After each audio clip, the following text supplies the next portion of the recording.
உங்களுக்கு அந்த தகுதியோ திறமையோ இல்ல. அஜித்குமார் மரணத்தை அரசியல் வச்சுக்கிட்டு அரசியல் படுத்துறங்கிற பேர்ல திமுகவை அட்டாக் பண்ணிட்டு போயிருக்காரு. திமுக மேல இருக்கக்கூடிய ஒட்டுமொத்த வன்மத்தையும் நடிகர் விஜய் கொட்டி தீர்த்துட்டு போயிருக்காரு. அப்படிதான் அதை பார்க்கணுமா? ஒரு ஆணியுமே நடக்கலைங்க. அவர் வன்மத்தை கொட்டி தீர்த்தது அவருக்கே பேக் ஃபயர் ஆயிடுச்சு. நீங்க விஜய்க்கு எப்படி இது பேக் ஃபயர் ஆகணும் புரியல சார். அவரு அதாவது அந்த பேச்சு திறமை என்ன பேசணும்ன்றதே தெரியாம 3 மணி நேரம் அனுமதி பெற்றுவிட்டு ஒரு தலைவருடைய கண்ணி பேச்சை கேட்பதற்காக ஒருத்தன் வந்திருக்கான். அவனுக்கும் அறிவில்ல, வந்தவர்களுக்கும். அவங்க வந்து தவறா நினைச்சிட்டாலும் பரவாயில்ல, அந்த ரசிகர்கள் கூட்டம் தற்கூரி கூட்டம் தான். பத்திரிகையாளரா குற்றம் சாட்டுறேன். ஆமா சார், ரசிகர்கள் மெல்ல மெல்ல அரசியல் மயப்படுத்தப்படுகிறார்கள் அப்படின்னு வேணா எடுத்துக்கலாமா? அரசியல் மயப்படுத்த 1.5 வருஷம் ஆகுது. இது வரைக்கும் ஒரு கூட்டத்திலையும் ஒரு ஒழுங்குக்கு இல்ல சார்.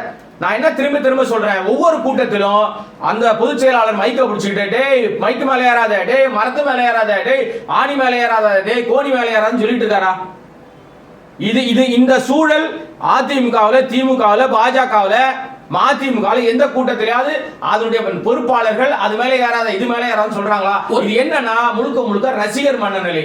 ரசிகர் மனநிலை அவன் தொண்டரா மாறவே இல்லை சார். ஒருவேளை வந்தது அப்படி மரத்து மேல ஏறினது, காமன் சவுத்து மேல ஏறினது, பொது சட்டத்தை சேதப்படுத்தினது எல்லாம் தமிழக கட்சிகளுக்கு தொண்டர்களா இல்லாம வெறும் விஜயோட ரசிகர்களா மட்டும் வந்திருக்கலாம்ல அந்த கூட்டத்துல.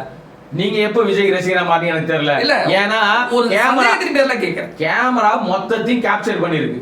மரத்து மேலே ஏறினா கழுத்துல துண்டு போட்டுட்டு தான் நிக்கிறான்.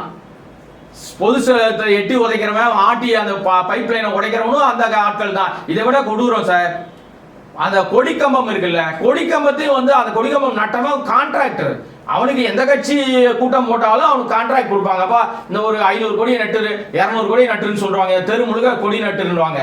அந்த மீட்டிங் முடிஞ்ச பிறகு 200 பைப்புங்களை மேல காணோன்றாங்க. ஒரு சண்டே அந்த பைப்பு காணோன்னா எங்க போயிருக்கோம்? வந்தவங்க தான் கையில கொண்டு போயிருக்கணும்.